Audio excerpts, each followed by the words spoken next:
Farming is an important skill in old school RuneScape. It's required for many diaries and quests, and if you're an Iron Man, it's also going to be the main way you get supplies to train herblore and create potions. If you're new to farming in general, you've probably watched some 1 to 99 farming guides already. And I know the skill can be overwhelming since there's a bunch of items to bring, locations to remember, boosts to unlock, and so on. Well, in this video, I'm going to be giving you 20 farming tips every OSRS player should know, which should hopefully simplify a lot of the concerns you have about the skill and make the learning process a lot smoother. And even for those of you watching who are seasoned farmers, there might still be a few things that you didn't know. Also note that some of these tips are going to involve RuneLite plugins, and I would highly recommend choosing RuneLite when picking a client from the Jagex launcher. These tips are not in any particular order, I just tried to put them in an order that would flow well for the video.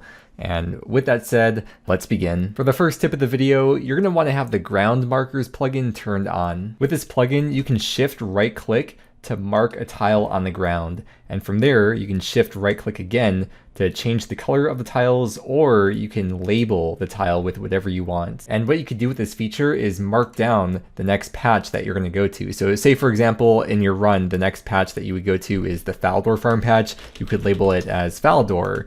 Or another way you could do it is, if you want to relabel it, you can maybe make it say Explorer's Ring. Or you could label it as Amulet of Glory, or label it Spirit Tree Option, whatever. However you remember what your next patch is going to be. So that way, whenever you're done with this patch, you know immediately where you're supposed to go next. So in this case, I'm going to teleport to the Falador patch with my Explorer's Ring. And then once again at this patch, you can mark a tile and label it with whatever the next patch you want to be in your farming run. So in my case, I can maybe label it Arty Cloak.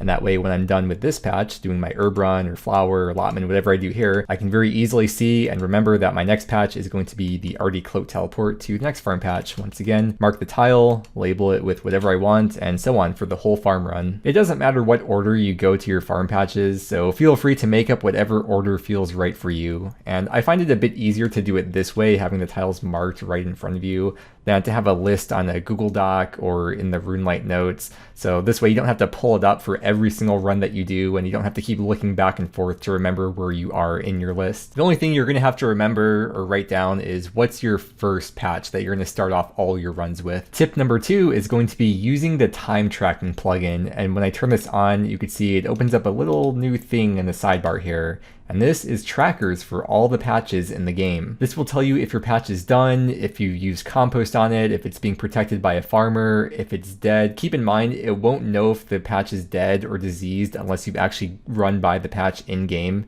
It won't automatically know otherwise. It really has these timers for everything. Every type of patch in the game, you can see all the different types. It includes farming contracts, giant seaweed. It even has a timer for your birdhouses. This is really useful because after you've done your farm run, you could see like maybe if you forgot to put a seed in the patch, it'll show you that the patch is empty. You could also bring the exact amount of seeds you need for your run. Like if you have 7 herb patches unlocked, you could bring 7 herb seeds with you. This will work earlier on, but later on when you unlock resurrect crop, or if you end up curing diseased patches, that method won't always work then. Now if we go back to the plugin, you go into the settings of time tracking, you can turn on notifications for the timers and then set up the notifications for however you want to be notified. Whether you want a tray notification, a sound, you could have a message pop up in the game, you can have the screen change colors or flash. And when we go back to the time tracking plugin, you can click these bells to enable notifications for whichever patches or birdhouses, whatever you want to be notified for. Tip number 3 is that you can note items that you farm on a tool leprechaun. And it's not just herbs, it's really anything that you can farm. So different types of flowers, allotments, things that you get from trees, giant seaweed. Grimy and clean herbs both work, but I'd recommend, especially if you're an Iron Man, that you clean the herbs before you note them on the tool leprechaun, so that later on when you have hundreds or thousands of them stacked up, you won't have to clean them all at once. You'll already have them clean from when you were doing your farm runs. I see so often where new players will bank after every herb patch, or even multiple times per patch as their inventory gets filled up with things. So just know you do not have to do that. You can only note things that you farm on the tool leprechaun though. So you can't, for example, note iron ores on the tool leprechaun. But also even with the things that you farm, you cannot unnote them on the tool leprechaun. He only notes them. Just about every single patch in the game has a tool leprechaun nearby. And one other thing I do, if you want to be able to see them a bit easier because they can kind of blend in with the ground, there's a plugin called NPC Indicators, and with this turned on, you can shift right click and then tag all tool leprechauns in the game.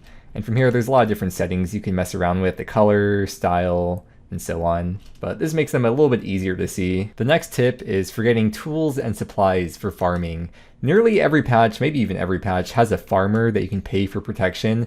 These farmers also have shops, you can trade them, and there's all the items you could buy. They have unlimited stock, so here's the plant cure, for example. You could buy 1, you could buy 5, and it never runs out of stock. It's really nice for getting items in a pinch if you just need a couple of them. But you can't really buy them in bulk because none of these come noted. They all just come as individual items. However, you can get some items in bulk from farming shops. And this is like mostly for Iron Man. If you're a main account, you'd probably just buy them off the GE. But most herb patches in the game have a farming shop that's very close nearby. You can see on the minimap, there's a little pot symbol. That means there's a farming shop right over there. For another example, we'll go to the Faldor farm patch. And once again, there is a farming shop very close by here. And again, in Catherby, you can see there is once again a farm shop. It might even be for every herb patch in the game. This is really nice for stocking up on items because you can get them as notes. For example, these compost packs, buy 1 of them, you open it up and you get 100 buckets of compost, or you could buy like 5 more of them, for example, and open all of them up, and boom, bunch of compost, you're set for a while. The next tip is about the tool leprechaun storage. A lot of people I see, they make trips back and forth to the shop or back and forth to the bank, bringing like inventories of buckets or inventories of plant cures or compost, 1 inventory at a time to the tool leprechauns, and they don't realize you can deposit notes into the tool leprechaun. So my 600 compost, I could store all of it. Here's the compost right here, store all. Just like that. Don't have to keep running back and forth for an hour. The same applies in reverse as well. You can right click and withdraw as a banknote, and now you have all your compost or whatever item you withdraw as a note. Did you know that there's a way to harvest twice as fast? Here's the normal speed that your character harvests at, and you get 1 watermelon for each time your character digs. However, if you spam click the patch for a few seconds, you can actually get 2 watermelons each time your character digs. So you get them twice as fast and you get your run done twice as fast. And this time can really add up, especially if you're doing all the allotments and all the herbs. However, this method doesn't work for every type of patch in the game. Out of the common types of patches, it does work for allotments and herbs, but it does not work for bushes or giant seaweed. The next thing I want to talk about is garden pies. If you're a regular account, you can buy garden pies off of the GE, but if you're an Iron Man, there's a couple shops you can buy them from. One of them is in the Cook's Guild, which is a little bit southwest of the GE. You need 32 cooking to get in here, along with wearing either a cooking cape, a chef's hat, or the Varrock Armor 3 or 4 from the Varrock Diary. Inside the Cooking Guild, you can trade Romilly Weeklax, who sells the garden pies for relatively cheap. You could stock up on those if you want to. You can also get them from Implings, or there's another shop in Camtorum, but those methods are probably a little bit more out of the way for a new player or a newer Iron Man to get to. The importance of the garden pie is that when you eat it, you get 2 bites.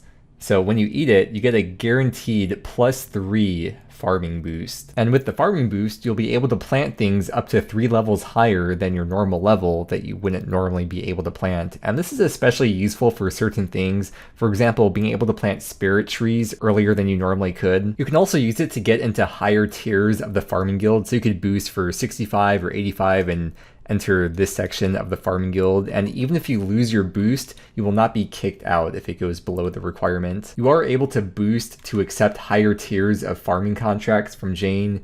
You could boost for certain diary requirements when you have to plant or harvest certain things, and there's a bunch of other niche uses too that I don't think are really worth getting into in this video. Inside this mid-tier section of the farming guild, which again you need 65 farming to enter, which also again you can boost for, this is where the Hespori boss is. Every plant in the game has a chance to give you a Hespori seed when you harvest it, and with the Hespori seed you could plant it inside this cave.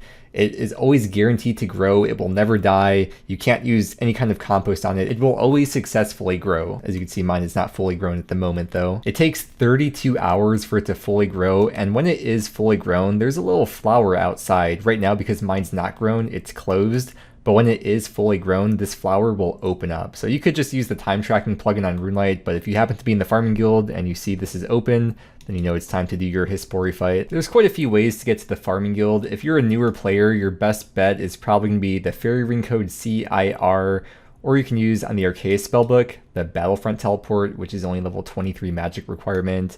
If you're a bit later into the game, you could use the skills necklace, or maybe you even have the skills necklace in the jewelry box. If you're an Iron Man, I would highly recommend you plant your Hespori seeds and fight Hespori as often as you can. And that is for two reasons, or two types of items. The first thing is anima seeds. Every time you fight Hespori, you will either get an Addis seed, Iosor seed, or Chronos seed. And these seeds will affect all the crops that you plant across the whole entire game, every single type. The Addis seed increases your yield of crops, the Iosor seed lowers the chance of crops dying, and the Chronos seed speeds up your crop's growth. This is a guaranteed drop from Hespori along with the other loot that you can get, and you'll always get either 1 or 2 of that seed. You do need 76 farming, so even if you don't have the level, it is still good to fight Hespori every day to at least stock up on these for later on when you do want to lock into your farm runs eventually.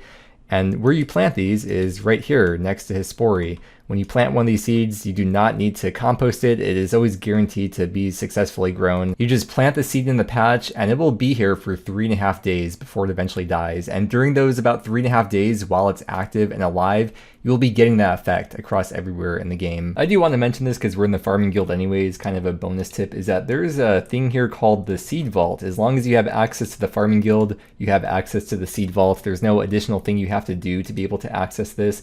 And this is a place where you can store all of your seeds, and this can free up a lot of bank space. And not just seeds, you can store saplings too. You can right click them to set them as favorites, so that way they appear at the top. So that's the first reason to fight Hespori, for the anima seeds. The second reason, which is very, very important for Iron Man, even main accounts too, is the bottomless compost bucket, and that is the next tip. For main accounts, it's nice to get the bucket as a drop because it's worth almost 1 mil GP at the moment. It's 1 out of 35, and with Hespori taking 32 hours to grow, it could take a while to get this, which is why you want to get started with Hespori as soon as possible. And especially if you're an Iron Man, this is really, really important to get as early as possible, because the way the bottomless compost bucket works, it's nice for two things. The main nice thing about it is that whatever compost you put into it, you get 2 charges of that compost. So for every 1 ultra compost that you make and put into the bucket, you get 2 uses of ultra compost. And the other nice use case of the bottomless bucket is that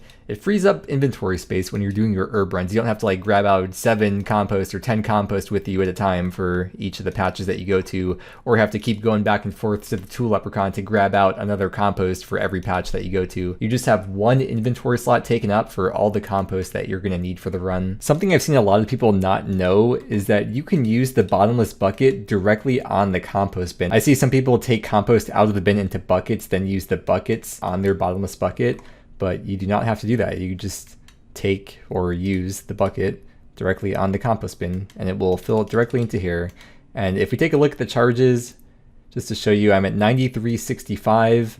I'll take 1 out and it goes from 93.65 up to 67. So I've gained 2 charges from where you would normally just get 1 bucket of ultra compost. You can also make it go a little bit faster for collecting if you really want to by using the bucket on the compost bin. Makes it a little bit faster. Most people don't care to do that. I don't even do that myself, but if you do want to, you can. If you do want to add your own buckets of whatever type of compost into a bottomless bucket, you can put them in noted. I've also seen it where people like bring out 1 inventory at a time and they're filling it up with like 27 buckets at a time, but no, you can use noted. Ironically, the bottomless bucket is not actually bottomless. It does have a cap of 10k charges. For a main account, if you're buying the bottomless bucket off the GE at the current price, as of the time of recording this, 928k, it will pay for itself after you use it to fertilize 2552 farming patches with ultra compost. The GP save comes from the doubling effect you get of ultra compost. If you charge up a bottomless bucket and you want to empty it, you do not get the compost back. It just destroys all the compost that you put in. All right, tip number 10 of the video. I want to talk about certain types of boosts or unlocks that you can get that will help you with farming. I just finished talking about the bucket, so we'll move on to the next useful item, which is the magic secateurs.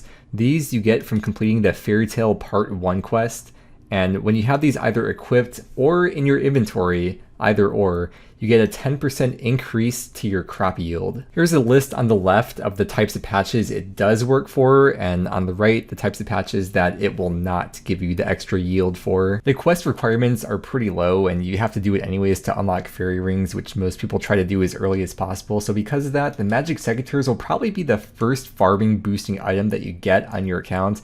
And even when you get all the way into the late game, like where I'm at, you're still always going to be using those secateurs for your farm runs. And like a lot of the other tools, like the bucket, the secateurs, these can be stored in the tool leprechaun to save bank space. By the way, all these leprechauns, they're the exact same storage, so if you deposit your items into this leprechaun, you can still withdraw the same items at any other leprechaun around the game. The next item is the farming skill cape, and I know if you're watching this video, it's probably really far away, but this will give you something to strive for. When you have the farming cape equipped, you'll get an extra 5% increased yield from herb patches, which does stack with the magic secateurs. The farming skill cape also has a teleport that teleports you to the farming guild, so you can get here a little bit faster. And you may be wondering that, like, wait, if you're 99 farming, why do you still have to keep farming?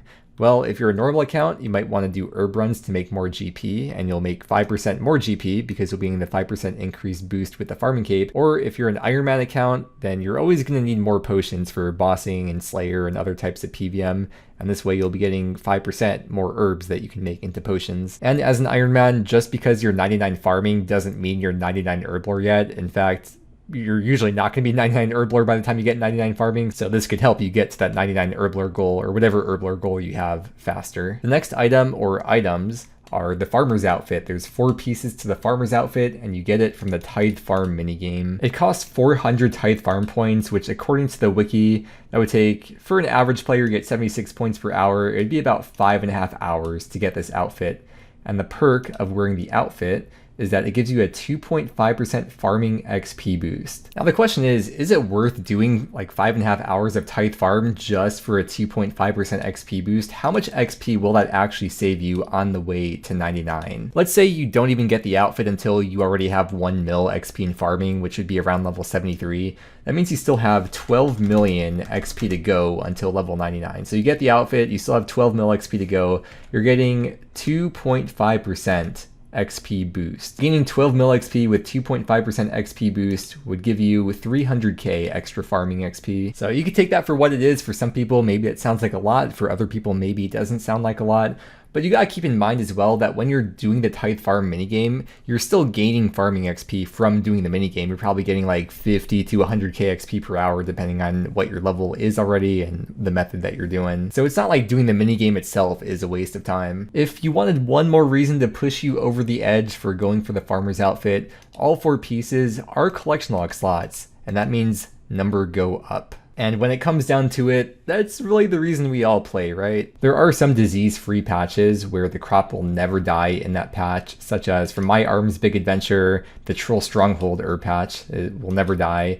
Making Friends with My Arm, you get the Weiss patch, where the herb there will never die. With the Easy Karen Diary, the Hosidius Allotment herb and flower patches will never die. With the Elite Faldor Diary, the tree patch in Faldor Park will never die. If you get 16,000 glory at the Coliseum, most of you probably don't have to worry about this for a while, but the herb patch in Civitas will never die. Compost has 2 effects. It makes your crops less likely to die, and it also increases the yield. So even though these patches are disease-free, for the herbs specifically, you'll still want to use preferably ultracompost because it will still increase the yield. Ultracompost does increase the yield for allotments, hops, herbs, giant seaweed, and celastrus, but does not increase yield for trees, fruit trees, cactus, bush patches, or, important here, flower patches. So for a disease-free flower patch like the one in Hosidius, there's no point to use any kind of compost on it. From the diary rewards, there's like way too many farming-related diary rewards to go over for this type of video, but you get like the Arty Cloak, the Explorer's Ring, there's multiple where you get like bonus XP or extra herb yield from certain patches around the game. It'd be very overwhelming for a new player if I were to go through every single reward and all the things that you can unlock, but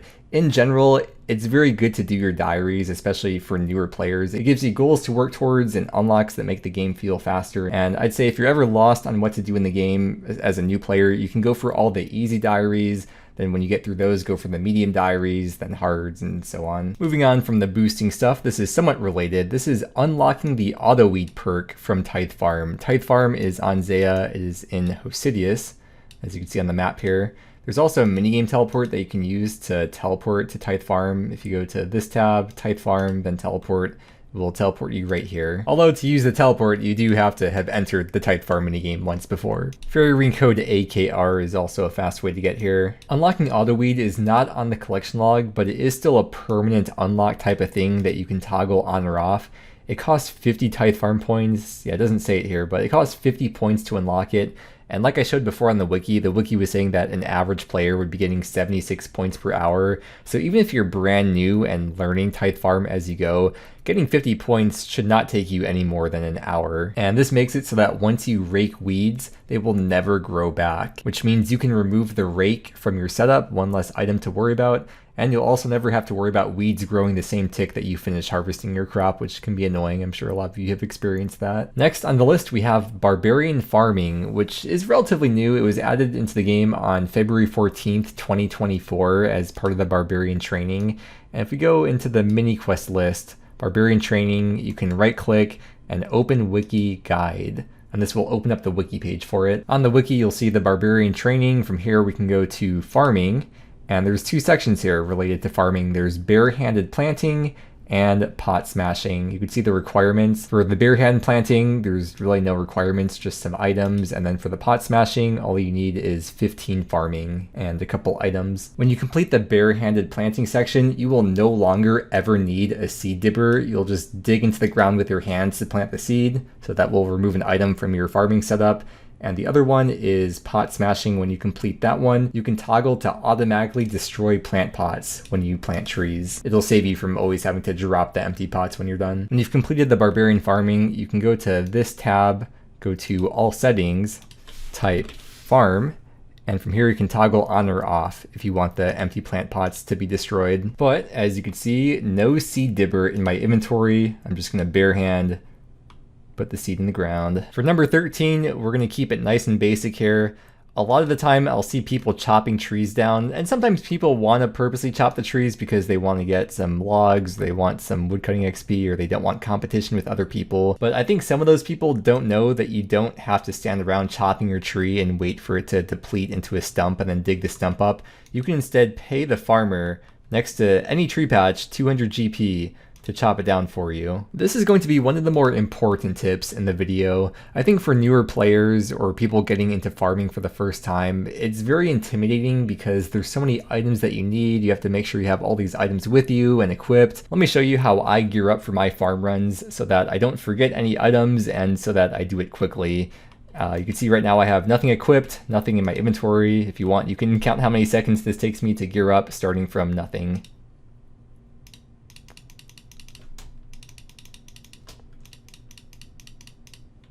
And I'm ready for my farm run. So what is all of that that's going on? Well, there's some RuneLite plugins that you're going to want to get or turn on or utilize if you don't already. There's two plugins that you need for this. I just turned both of them off so you can see there's nothing here on the side. If you don't already have bank tags and bank tag layouts, then you can go into the plugin hub, search for them, and install them. And once you have those two, so the first one is bank tags, we'll enable that.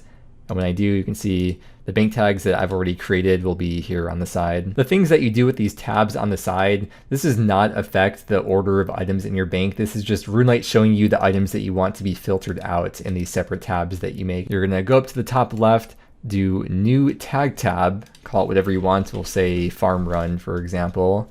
If you scroll to the bottom, there will be a new tab here, a blank, fresh tab. You could change the icon to be whatever you want. So for example, maybe I'll make it weeds.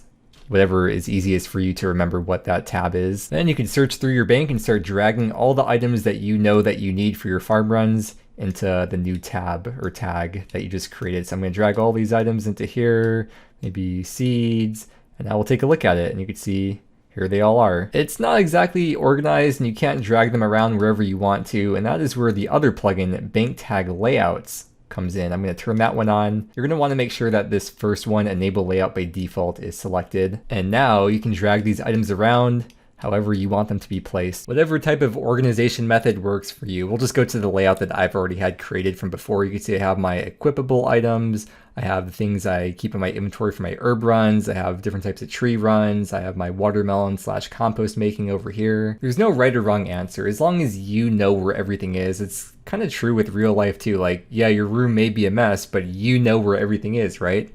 That's what matters. It may take a bit of time for you to initially set this all up, but once you get it going, it's going to feel really good and you're going to be saving a lot more time in the long run. And as you go and you unlock more items or you need less items, you can very easily remove or add items into here and move them around as you see fit. You may have also seen me equip my items from the bank. There is a right-click option where you can equip things with the bank open, but you can make that be the default left click, or you can make it be a shift click option with the menu entry swapper plugin. We'll go into menu entry swapper, go to UI swaps, and go to bank deposit shift click. We can set that to eat, wield, etc. And this will make it so when you hold down shift and left click, that will equip it rather than put it back into the bank. You can see it's the where is the first option when I have shift held down. You could also use menu entry swapper to swap the left click to be where if you want for specific items, but I just like keeping it as shift click. Next, I want to talk a little bit more about creating compost or super compost or ultra compost. This is mainly geared towards Ironmen because main accounts you just buy your compost off the GE. To create super compost, you have to get 15 of these items. It could be all one of the same item and fill up a bin with it, which for almost every bin, it's gonna be 15 of these items. And pineapple is the most convenient one for Ironmen. You fill up the bin, you close it, you leave it for 90 minutes for super compost, and then it'll be done. Ironmen will typically go to one of the charter ships because they stock 15 pineapples per world, and there's a few places where this works. There's Port Khazard. Another good option that's close to a bank would be in Catherby. There's the charter ship and there's the bank. Or there's also over here at Corsair Cove, there's charter ship and there's the bank. They'll buy out the stock of pineapples and then run back and forth to the bank, or in this case, there's a deposit box at Port Khazard. You deposit your pineapples, you grab a full inventory, and you just keep hopping worlds till your inventory gets filled up and running back and forth depositing the pineapples. Later in your account, Ironmen would typically start farming watermelons and just using the watermelons that they farm to make super compost out of them, so you don't have to worry about buying pineapples for that anymore. While you're doing this method, you'll also see that the charter ship sells oranges and bananas, and those can be useful as well for farming. At least in the very, very early game, when the seeds that you get for farming can be scarce and you really don't want them to die. You can see curry trees, you can pay 5 baskets of bananas. It's 5 bananas per basket, so it'd be like 25 bananas essentially for a curry tree. And for the wood trees, for maple trees, you can pay a basket of 5 oranges, 1 basket. And so while you're buying out the stock of pineapples, another thing you could do is you could buy out the oranges, fill up baskets, buy bananas, once again, fill up the basket, and you can bring these baskets with you so that you can get more per inventory. And you will be hopping worlds as you do this because you want to fully fill up your inventory before you go back to the deposit box each trip. Also, 10 pineapples is a payment for papaya trees for the farmer to watch over them. And if you didn't know, you can pay farmers with noted items. You can buy these baskets in bulk in the farming shops. Like I showed earlier, you can buy the packs of 100 noted and stock up on a bunch of them. To make super compost into ultra compost, you need an item called volcanic ash. And volcanic ash you can mine on Fossil Island. You do have to get the Bon Voyage quest done to be able to unlock it here. And depending on your mining level, you get more volcanic ash per mine, up to 6 at the most. And most of the time, you'll be able to mine the rock multiple times, so it's very fast to get volcanic ash. So let's say you put your 15 pineapples in the bin, you waited 90 minutes, the bin is now done, which you could check on the time tracking plugin that I showed earlier. Now you have to open the bin, and that's how you know for sure it's done. Otherwise, if it's not done yet, you won't be able to open it. And from here, there is 15 super compost waiting for you. However, when you add in volcanic ash, that will automatically convert all of this into ultra compost, and it's 25 volcanic ash that you need per bin. The farming guild bin is extra large though, it's twice the size, so you just double everything I'm talking about now, but 25 volcanic ash will give you 15 ultra compost. But because I'm collecting it with the bottomless bucket, I'll actually get 30 charges of ultra compost in my bottomless bucket. The bins are in this little mushroom section, the special patches in the time tracking plugin. And you can see if you hover over it, it'll tell you what kind of compost is currently in there. It'll tell you if it's empty or if it's done or how much longer it'll be. If you have super compost on its own, not in the bin, you can still turn this into ultra compost, but the conversion rate would be a little bit worse than using the compost directly into the bin because you use 2 volcanic ash for each super compost you turn into ultra compost. With the bin, 25 volcanic ash gets you 15 ultra compost, whereas using volcanic ash with the super compost, 25 would only get you 12.5 rather than 15 you'd get with the bin. I also want to talk about compost potions. These are kind of a niche item, but maybe some people might find them useful depending on the way they enjoy playing the game. The big appeal for these, for Iron Man especially, is because it's a very low requirement to make them. It's only 22 herb lore. You use Hairlander and then volcanic ash. And because the secondary is so easy to collect in bulk, like I just showed before, that makes this potion really appealing to make, because the alternatives for collecting secondaries for Hairlander would be red spider's eggs or chocolate dust, which you'd be able to collect a lot less per hour than volcanic ash. So you're an Iron Man, you've made a bunch of compost potions, and what do you do with them? It's very similar to volcanic ash in the sense of if you've made regular compost into a compost bin, you can use 1 dose of compost potion to turn a bin filled with regular compost into super compost. And then from there, you could use volcanic ash to turn that super compost into ultra compost. So instead of collecting pineapples or watermelons to create a super compost bin, you can instead collect items that will create regular compost in here. Here's a list of the items that you could use on a compost bin to turn into regular compost. And as an early game Iron Man, you probably would be farming like potatoes, onion, cabbage, tomato. And when you farm them, you could just dump them straight into the compost bin instead of noting them with the tool leprechaun and dropping them. Super compost takes 90 minutes to make in a compost bin, but regular compost only takes 60 minutes to create or to fully finish composting in the bin. So that's one thing you could do with the compost potion, turn a bin filled with regular compost into super compost, which you could then use volcanic ash to make into ultra compost. Or another thing that you can do with it, very similar to what I was showing before with the super compost with the volcanic ash, you can use a compost potion on regular compost and turn that one specific bucket into super compost. It's a pretty bad conversion rate considering that 1 dose works for the whole compost bin of 15. But one of the benefits is that there's no waiting involved at all, because you can buy the regular compost from the shop, you can use the compost potion to immediately turn it into super compost, and then use the volcanic ash to immediately turn all the super compost into ultra compost. So you can just make ultra compost immediately with this method. Next, I'm going to talk about some spells that are useful for farming. We were just talking about compost, and rather than using compost, you could instead use the fertile soil spell. By the way, most of these spells are going to be geared towards later game players, because for example, for fertile soil, you have to have a lunar diplomacy done as well as 83 magic. You can use this spell on a patch instead of composting the patch because the spell will provide a super compost effect or the ultra compost effect if you've obtained the ash cover tome from the volcanic mine minigame, which you can do it solo. It takes about 3.5 to 4 hours. I have a segment of a video where I showed exactly how to do it, and I'll link that below in the description if you want to do this for yourself. It is very simple, just like I said, takes 3.5 to 4 hours. So you use the spell on the patch, it gets the super compost effect or the ultra compost effect if you've used the ash cover tome, but to get the ultra compost effect, you also have to have volcanic ash in your inventory, and it uses up 2 volcanic ash. So I'll use that right here. You'll see it's going to use up the runes plus 2 ash. Because you're on the lunar spellbook anyways, if you're using this spell for your farm runs, that means you could also use the catherby teleport if you have level 88 magic, but you'll also need water runes and law runes that you don't have for the fertile soil spell. Because the effect of the secateurs works while they're in your inventory, that means you could bring a water staff and earth runes, you could bring water runes and an earth staff, or you could bring neither water nor earth runes and wear a mud staff instead.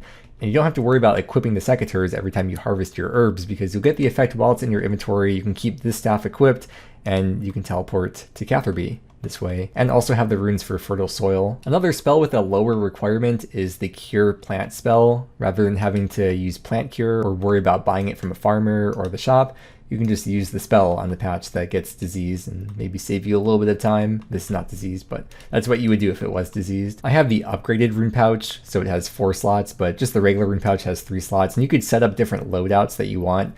Like for example, I could just click on that, and my rune pouch will be filled up with those runes. So you could set up a loadout as well for your farm runs. There's another useful spell that you can use on the Lunar Spellbook, which is really nice for planting saplings.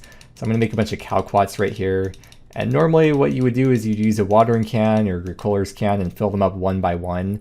But instead, on the Lunar Spellbook, you can use humidify, and that will fill up, or that will water all of them at once. And it's nice doing it at the farming guild, because when you're doing this, you'd usually be making a bunch of different types of seeds into saplings, and you're probably not going to be planting all of those over the next few days, so you just dump them straight into the seed vault and save your bank space. Humidify is only 68 magic, and you can see the rune cost: astral, fire, water. There's another spell that's not on the Lunar Spellbook, but on the Arceus Spellbook, and if you really wanted to, if you had 96 magic, you could Spellbook swap, and you'd have access to both spellbooks basically, and you'd have to bring a bunch of runes with you for all these different spells.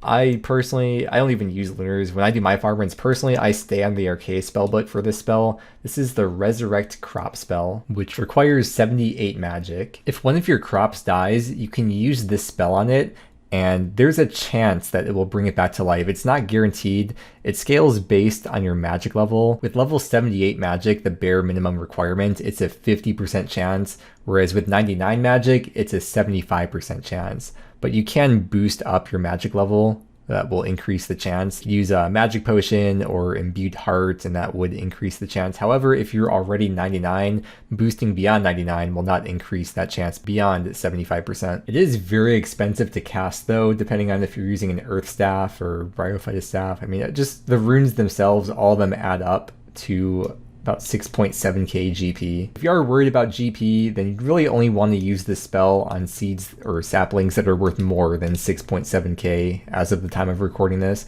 But if you're an Iron Man, herb seeds and all kinds of seeds can be valuable beyond the GP cost or beyond the rune cost. So for Iron Men, you probably use this spell on a lot of seeds regardless of the GE value of the seed. I've got a dead magic tree here, so to show you how this works, let's see if it will successfully revive it. No, so sad. If it did successfully revive it, the tree would continue to grow from the stage that it was on, but if it died again, you cannot use Resurrect Crop on the same tree twice. So if you use it once, it works. It dies again, then it's dead for good. You can't revive it. Okay, next tip. This is going to be a much more basic one than the last one. This is the Amulet of Bounty. The Amulet has 10 charges, and there's a 25% chance to use up a charge, which will make it so that you only use one seed instead of 3 when you plant allotments. The GE cost of this is 894 GP.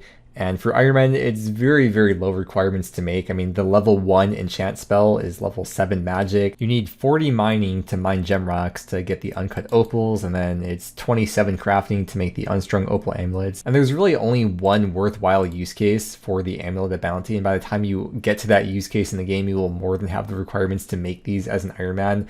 And that is really just going to be for planting snapegrass seeds. They do technically save you GP overall with watermelon seeds, but as a main account, it's probably not worth your time or the effort buying and equipping them every farm run. And as an Iron Man, probably not worth your time either unless you're really desperate for watermelon seeds, but even then you could probably get them faster from temple trekking or other various activities relative to the amount of time it would take you to make the Amulet of Bounties. But for snapegrass seeds, they are very, very good, because especially for Iron Man, it is pretty rare to come by these snapegrass seeds. Snapegrass is a very important secondary ingredient because you need them to make prayer pots, and planting snapegrass yourself is really the best way to get snapegrass in bulk. The Amulet of Bounty is a very good way to make sure you are stretching your snapegrass seeds as much as you can. Or as a regular count, every time the amulet procs and you save 2 snapegrass seeds, it just saved you 19.3k GP with the current prices. And with 10 charges, that means each amulet is saving you 193k. Snapegrass is pretty good for farming XP because depending on the boost that you use, you could be getting like 30, 40, 50 snapegrass for each seed or set of seeds that you plant.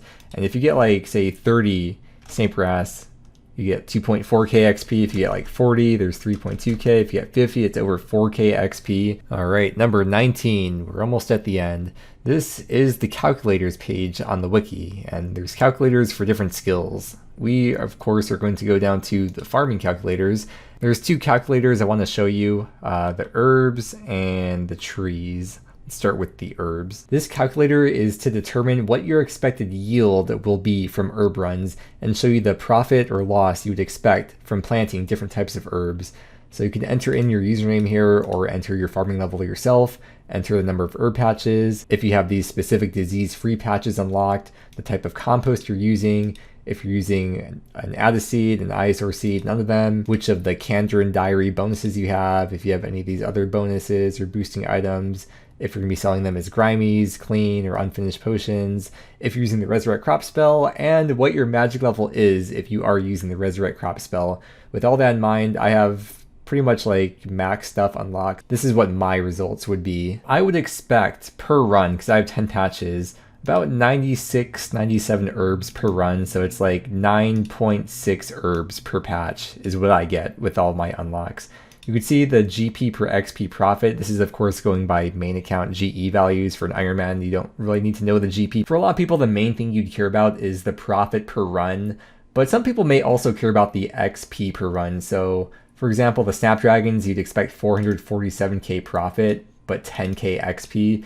Some people might prefer to do Torstals because even though you get less GP per run, you get 13,000 more XP per run. What you probably want to do is sort this by highest profit per run and then maybe find a happy medium from there. Like the second most profitable one right now, the Ranars, that's like hardly any XP per run. But then again, if you don't have 62 farming, then Ranars might be your best option. Or if you have 56 farming, Quarms would be a little bit less GP, but quite a bit more XP. I'm also curious, between the ISOR and the Addis, which is better? I think the Addis is better, but let's just do a test here. So it's 96.696, nice.